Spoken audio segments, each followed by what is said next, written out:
সেজন্য বাজারে গিয়ে দেখে আইয়ুহা আজকা তুআমা, কোন খাবারটা পবিত্র খাবার, ফ্রেশ খাবার। ঘুম থেকে উঠেও ফ্রেশ খাবারের দিকে তাদের নজর কেন? আর এই সূরা আপনাকে দাজ্জালের ফিতনা থেকে বাঁচাবে কেন? আর দাজ্জালের যুগেই বা সব দাজ্জালের শাসনের যুগে সব খাবারগুলো আস্তে আস্তে ম্যানুফ্যাকচার্ড এবং ভেজাল হচ্ছে কেন?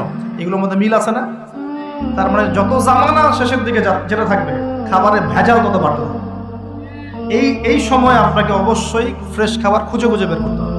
খাবার আগে মানুষ খেত, খাবারের মধ্যেই চিকিৎসা ছিল, তাই না? রোগের আরোগ্য ছিল। এখন সেই খাবার খেয়ে মানুষ অসুস্থ হয়ে যাচ্ছে, বুঝতে পারছেন না?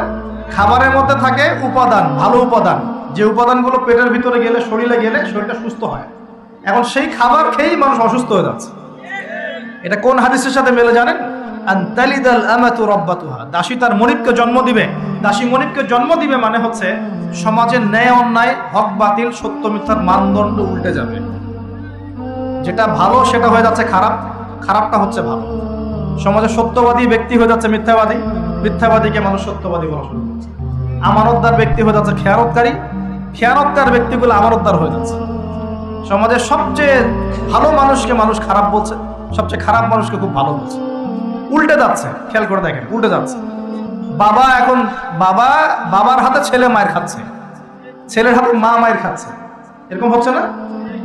যাকে একটা দায়িত্ব দিয়ে রাখবেন, এ বাবা তোমার উপর আমি বিশ্বাস করলাম, দায়িত্ব দিলাম, সে আপনার বিশ্বাস ভঙ্গ করে রেখে দিচ্ছে। এই হচ্ছে না? বিশ্বাস উঠে যাচ্ছে, প্রতারণা বাড়ছে। মানে কি? মানুষ আল্লাহ পাকের হালালগুলোকে হারাম করে নিচ্ছে, হারামগুলো হালাল করে নিচ্ছে। বুঝতে পারছেন না মনে হয়?